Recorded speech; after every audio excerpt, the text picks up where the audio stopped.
I thought my husband was grieving his dead ex. Turns out she faked her death and they're still together. I never expected to be one of those people. You know, the kind who ends up on Reddit or some YouTube confessional, airing out the dark, twisted chapters of their personal life for strangers to dissect. But here I am, sitting in my car in a grocery store parking lot, heart pounding, trying to make sense of the absolute circus that used to be my marriage. My name is Elise. I'm 32. I've been married to Grant for almost 6 years.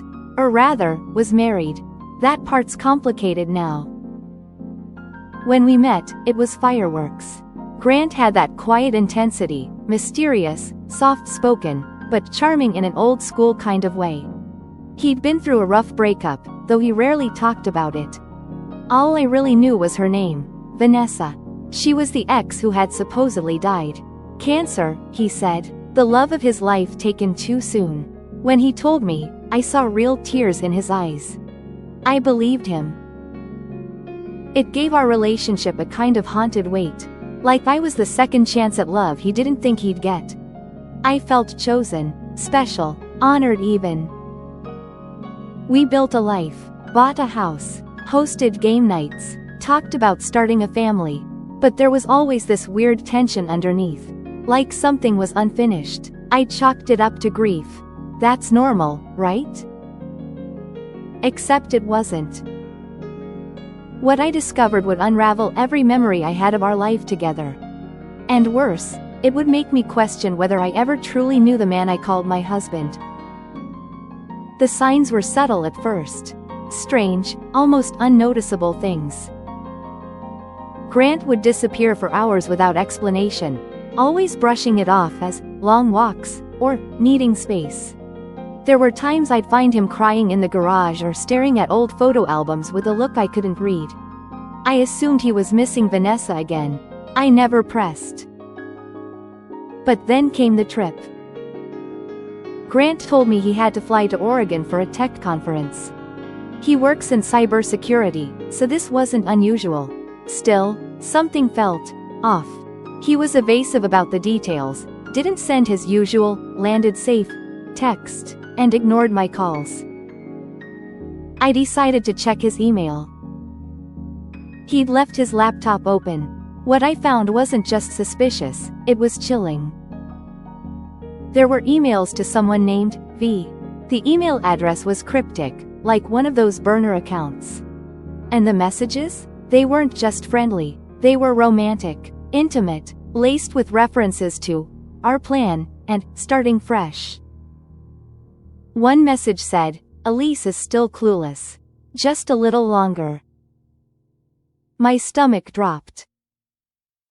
I dug deeper. Photos, attachments, flight confirmations, hotel reservations, for two. All matching the weekend he was at the conference. One blurry selfie confirmed it all. Grant with a woman who looked exactly like the photos of Vanessa I'd seen in his albums. Same scar above the eyebrow. Same dimple. But she was supposed to be dead. I started shaking. Was I losing my mind? I hired a private investigator. I needed hard proof before I confronted him. It took the pie less than a week to confirm it. Vanessa wasn't dead. In fact, she had never even been sick. There were no obituaries, no hospital records, no funeral services. She'd simply vanished off the grid, until she resurfaced using a new identity in a quiet coastal town. And she was living with Grant during his conference weekends. The pie even got photos. Crystal clear ones. Them holding hands, grocery shopping, kissing on the balcony of a beachfront Airbnb. I remember that moment. The pie handed me the manila envelope. I opened it slowly, each picture another dagger. I thought I'd scream, or cry. But instead, I laughed. Hysterically. Because how insane is this? My husband was cheating on me with his dead ex-girlfriend. A woman he grieved. A woman who faked her own death. And together, they were planning to leave me in the dust like I was some kind of placeholder. I confronted Grant that night. He froze, didn't even try to lie. Just said, "You weren't supposed to find out like this." Like this? He admitted everything. Vanessa had faked her death years ago to escape legal trouble, something about fraud charges and a bad loan. Grant had helped her disappear. They stayed in touch the entire time. He said marrying me was part of the cover, that I made everything look normal. I slapped him, not out of rage, out of sheer disbelief. He just stood there. "Were you ever going to tell me?" I asked. He said, "It was better if you never knew." And that was when I walked out. Divorcing Grant was hell. He tried to gaslight me. Said I was overreacting. That he still loved me in his own way. He offered to stay married for appearances, so I wouldn't look like a failure. I burned his clothes. Filed the divorce papers. Froze the accounts. Hired the best lawyer in the city. Publicly, I kept it quiet. Privately, I dismantled him. Collected every receipt, every record, every screenshot. He had lied on so many legal documents to hide Vanessa, bank forms, taxes, even our insurance. Fraud, perjury, identity falsification. I turned it all over to the authorities. A month later, Grant and Vanessa were arrested in a sting operation. She was charged with identity theft, fraud, and faking a death certificate. He was charged with aiding and abetting and financial fraud. And just like that, the man who used to read poetry to me before bed was in handcuffs. Karma has a sense of humor. It's been over a year since the implosion of my marriage. I'm rebuilding. New apartment, new job, therapy every week. I stopped blaming myself, stopped questioning my worth. I still get nightmares sometimes. Not of Grant, but of the moment I discovered everything. That feeling of reality shattering beneath my feet. But with time, I realized something. I survived something truly unthinkable.